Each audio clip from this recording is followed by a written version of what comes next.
Então, bom dia. A Cor do Dinheiro, edição do dia 18 de agosto do ano da graça de 2020. Bom, o tempo está a pregar partidas, como você já reparou, mas também, sinceramente, eu já me lembro de ver muitos dias de agosto assim. Bom, como a agenda é muito grande, eu tenho estado a receber muitos protestos de pessoas que me dizem assim: há uma série de assuntos que você acabou por não tratar, inclusive alguns vêm da semana passada. E parece que há alguns que são da predileção até de alguns espectadores.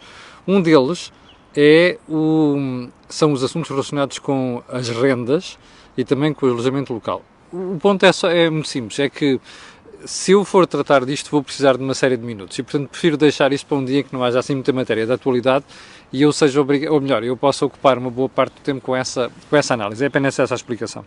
Bom, como dizia eu, a agenda é muito extensa e, portanto, vamos de imediato para o período de ordem do dia. E para começar por dizer que fiquei impressionado com a preocupação do nosso querido António Guterres, secretário-geral da ONU, que está preocupado com a bancarrota da organização. Eu sei que a ONU já vinha com problemas de trás, sei que estas questões da bancarrota da ONU não são novas, mas há uma pergunta que eu gostava de deixar ficar aqui. Você conhece alguma gestão do engenheiro António Guterres que não tenha terminado mal? Sim, estou a falar de Primeiro-Ministro de Portugal e, na altura, Secretário-Geral do Partido Socialista. Estou-me a lembrar de um senhor que, como viu a borrada que fez, não é, e o pântano que deixou, apressou-se a dar de frosques. As pessoas normalmente criticam o Durão Barroso, mas eu acho que deviam olhar bem para Guterres.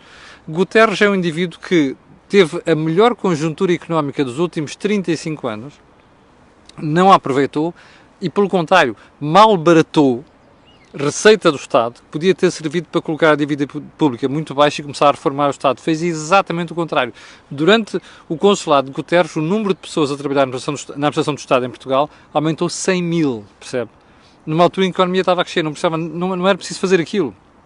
Pelo contrário, o setor privado precisava daquelas pessoas para empregar, e ele fez exatamente o contrário, criou as condições para que entrassem 100 mil pessoas para o Estado, durante os 6 anos que lá esteve. Portanto, Guterres é um desastre ambulante. Isto não surpreende rigorosamente nada. Bom, vamos então ao ponto seguinte, que é o sacudir da água do capote protagonizada pelo edil ou pelo presidente da Câmara Municipal de Mora. Você já reparou como é que são os autarcas? Quando as coisas estão a correr bem, é um fartar vilanagem, é publicidade para aqui, é eleitoralismo por ali. Quando as coisas começam a correr mal, é um sarilho. E neste caso concreto, o correr mal, leia-se, como já percebeu, há um surto de Covid-19 em Mora.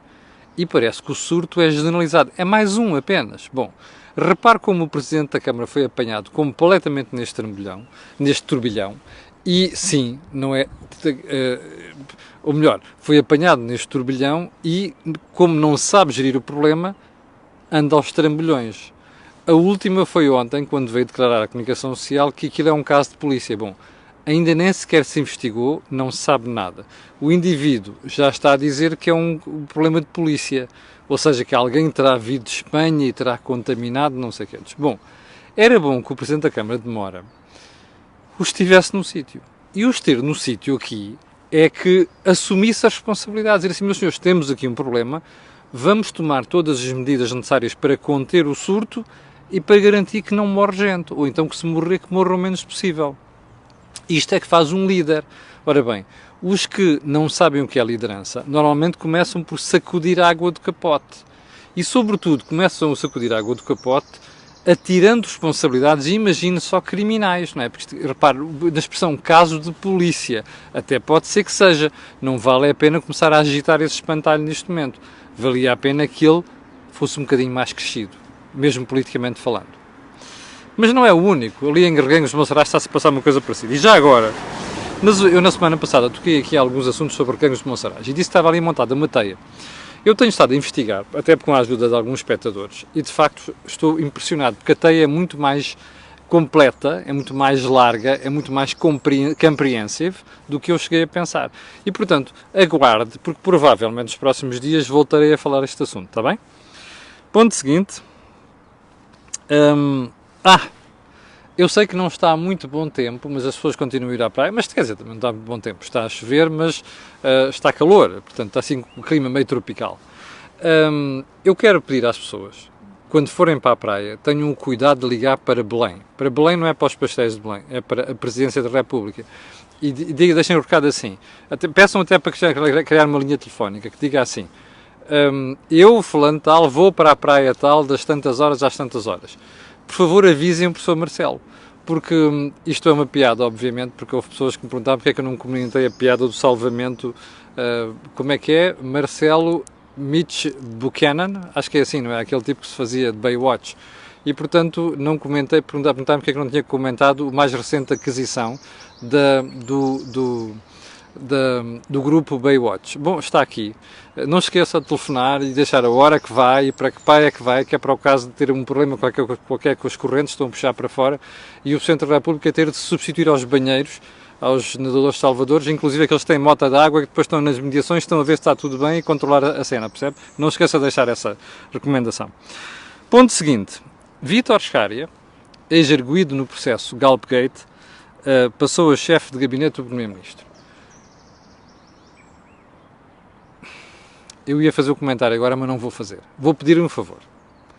Vá investigar, vá analisar um bocado este assunto e o que se passa à volta dele e depois escreva-me, ok? Mas até se for preciso, escreva por Messenger. Pode fazer um comentário aí, mas preferencialmente escreva-me por Messenger. Porque eu prometo-lhe que hei de voltar a este assunto. E não há de ser daqui a muito tempo, ok? Fica o convite. Ponto seguinte. Nós estamos a 18 de agosto. Eu ouvi dizer que as aulas começam a ir a meados de setembro.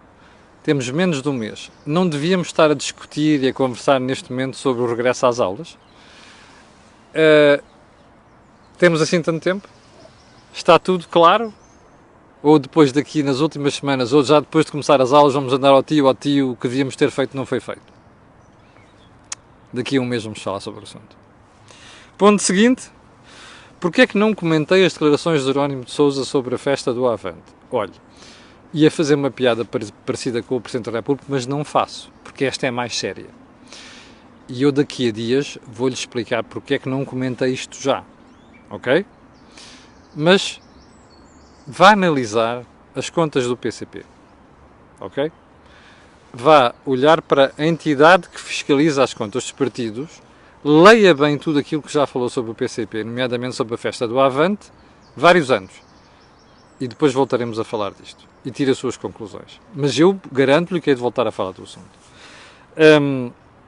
Último ponto do período de ordem do dia, a infindável troca de galhardetes por causa do hidrogênio. João Galamba, afinal, já perdeu o verniz, já instalou o verniz, já foi com aquela história do professor do técnico com que ele chateou e andou a chamar nomes no Twitter. Agora a troca de galhardetes é com Salvador Malheiro, Presidente da Câmara de Ovar e Vice-Presidente do PST. Eu vou deixar mais uma vez um recado ao João Galamba. Epá, preocupem-se em explicar ao país a estratégia do hidrogênio. Não vale a pena andarem a um insulto e à chapada uns com os outros por causa do assunto. As pessoas em Portugal não sabem o suficiente sobre o hidrogênio, como até não é só o cidadão comum. É mesmo pessoas informadas que gostam de se documentar sobre os assuntos antes de documentar. Não sabem o que é que se passa com o hidrogênio. Eu tenho visto coisas de uma ignorância, eu não sei o suficiente. Estou a estudar e por isso não tenho comentado aqui. Mas repara uma coisa. Tal como eu, há muita gente que não sabe o que é o hidrogênio. Aliás, não é o sabe o que é o hidrogênio. Não sabe como é que aquilo pode ter utilidade económica e não sabe como é que nós podemos montar uma estratégia que nos traga ganhos nessa área. Portanto, que tal explicassem isto primeiro às pessoas antes de andarem ao insulto? E, sobretudo, que dessem às pessoas elementos suficientes para se documentarem sobre essa matéria. Eu acho que valia a pena. Eu vou tentar contribuir para isso nas próximas semanas. Vamos fazer aqui várias entrevistas sobre esta questão do hidrogênio. Aguardo. Vamos então ao assunto de hoje, ao tema de hoje, à agenda de hoje.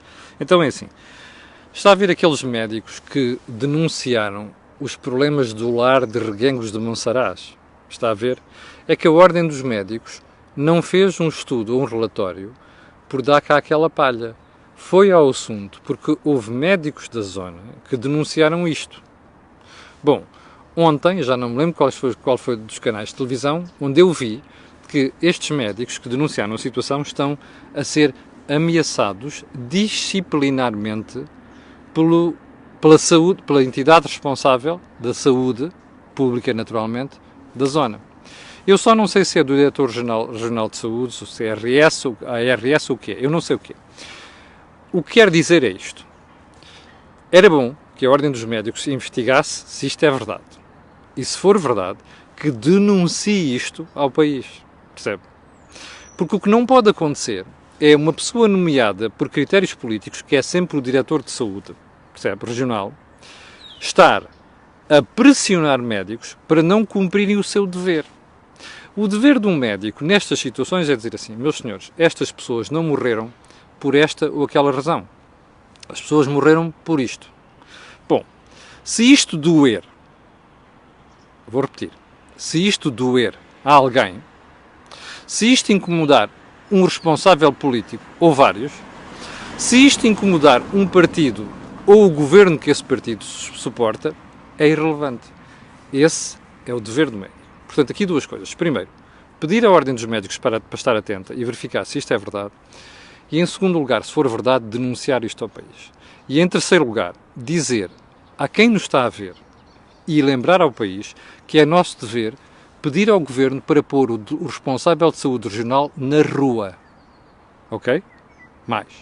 O Sr. Presidente da República, que comenta tudo e mais alguma coisa, que esteja atento.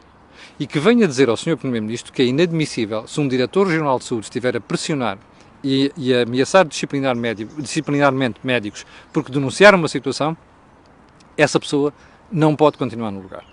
Isto não é aceitável. A lei da rolha, que é uma coisa muito cara ao Partido Socialista e ao socialismo em geral, não pode funcionar. E nós não podemos ser tolerantes com esta situação. Era bom que o Sr. Presidente da Câmara de Reguengos, o Diretor-Geral de Saúde, quem é responsável por aquela fundação que detém o lar, percebam uma coisa: a culpa não pode morrer solteira. Ok? E, sobretudo, e ainda mais importante do que isto, o principal não são o ego das pessoas, nem a figura política, nem... Bom, eu já percebeu que há aqui problemas de comunicação, são completamente alheios, peço desculpa por isso. Bom, o fundamental aqui é denunciar as situações quando elas existem e ter o cuidado de explicar às pessoas que aquilo não pode acontecer e não se pode repetir. Bom, ponto seguinte na agenda. Voltemos ao assunto de ontem. Eu tinha-lhe dito que havia 242 mil pessoas que estavam à espera para cirurgia. E que essas 242 mil pessoas, 40% já tinham passado até mais de um ano. E expliquei-lhe aqui que de 4 em 10 pessoas à espera de uma cirurgia, o prazo já foi completamente violentado. E eu disse-lhe que tinha uma solução. Eu vou-lhe explicar qual é a solução. É simples. É o Estado contratualizar com prestadores privados o cumprimento daquelas cirurgias. Dizer assim: meus senhores, está aqui estas situações. São tantas pessoas, com tantas cirurgias nesta área, tantas naquela e tantas naquela. Eu pago-vos, ok? Eu pago-vos para vocês fazerem isto e resolverem esta marmelada. Você dirá: já é feito. Não, duas coisas. Primeiro, já percebeu que isto não funciona. E não funciona porque o Partido Socialista se foi deitar com dois partidos que odeiam o setor privado. E, portanto, para eles, tudo quanto é saúde prestada por privados é lucro, enfiar ao bolso e não sei das quantas. Esquecem-se de uma coisa muito simples. O Tribunal de Contas, que é uma instituição independente e insuspeita, frequentemente vem dizer assim: olhem para as parcerias público-privadas na saúde e vejam como os cuidados de saúde daqueles hospitais são melhores do que os outros e mais, o custo de prestar esse cuidado de saúde é inferior aos hospitais públicos. Bastava dizer isto, mas não. Depois vem sempre aquela argumentação idiota do Bloco de Esquerda, do PCP e da ala esquerda do PS, que diz que não sei quantos, aquilo é tudo o negócio da saúde e o diabo a quatro. Não percebem que muito importante, uma coisa mais importante numa economia é haver um negócio em relação à volta de alguma atividade, porque é isso que cria depois a utilidade e é isso que cria a excelência. Bom, primeiro ponto. Agora você perguntará: bem, mas você não viu as declarações do Secretário de Estado, António Salles, ontem? Que é um coitadinho, de vez em quando faz estes fretes políticos, não é? Ele até tem bom senso, mas depois faz estes fretes políticos. O Dr. António Salles ontem virou-se e diz assim: pois, mas esse problema, nós no ano passado emitimos, ouça bem este número, 143 vales para as pessoas irem fazer isto noutro sítio. Espera aí. 242 mil pessoas. Agora pegue 40%. Sei lá, pouco mais de 100 mil. Já foi violado qualquer prazo aceitável. Vai haver uma história do público ontem. Serviço público, ok? Destas 100 mil pessoas, emitiram-se 143 vales apenas? É isto que estamos a falar? Já percebeu? É provável que seja isto que a doutora Marta Temido chama reinvenção do SNS. É provável que seja isto que o Ministro das Finanças anterior, Fujão, que está no Banco de Portugal, dizia: aumentámos o orçamento na área da saúde. É provável que seja isto a que o Primeiro-Ministro refere, que fizeram um investimento brutal e aqui a preocupação fundamental é o SNS. É provável que seja isto que a líder do Bloco de Esquerda, Catarina Martins, e o Jerónimo de Sousa dizem que, e a Mariana Mortágua dizem que é a excelência do SNS, isto é honrar o espírito do António Arnoux. Se calhar é isto que se referem. Eu vou-lhe dizer uma coisa: quem estiver nesse grupo de 242 mil pessoas deve estar a insultá-los de cima a baixo. Percebe? Quem estiver no grupo das pessoas que já passou um ano para além do limite tolerável para serem intervencionados, a quem tem que ser feita uma cirurgia, devem estar a dizer cobras e lagartos desta gente. Mas olha, merecem. Os portugueses merecem isto. Sabe porquê? Porque votam nesta gentalha. Está a ver? Votam nestes partidos.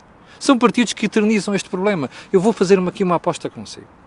Se o Estado não olhar para os privados como instituições que podem colmatar este problema, eu vou apostar aqui consigo que daqui a 5 anos nós estamos a falar exatamente do mesmo número de pessoas em lista de espera.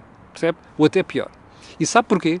Porque o Estado, a saúde em Portugal é mal gerida. Isto não é só uma falta de fundos, é verdade que há falta de dinheiro.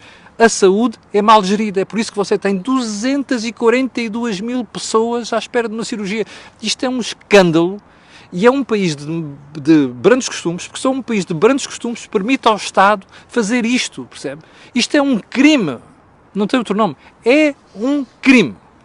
Bom, vamos lá para o ponto seguinte, já vamos com 17 minutos disto. Bem, já agora, reparou na farpa que o Dr. António Salles mandou à ministra Ana Mendes Godinho? Quando perguntaram assim, então, mas aquela questão dos lares e tal, nós lemos os relatórios todos. Remember? Ana Mendes Godinho, uma brutal manifestação de arrogância ou estupidez, disse que não tinha lido o relatório da Ordem dos Médicos. Deve ser porque está com vontade de os desvalorizar.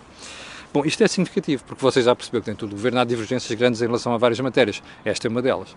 E já agora, por falar nisto, Ana Mendes Godinho devia ter juízo, porque, além de arrogante, está-se a prestar a ser queimada na praça pública, porque o que ela está aqui a fazer é um monumental afeto ao aparelho do Partido Socialista. Mas como ela pertence ao aparelho do Partido Socialista, também, enfim, cada um tem aquilo que merece, não é?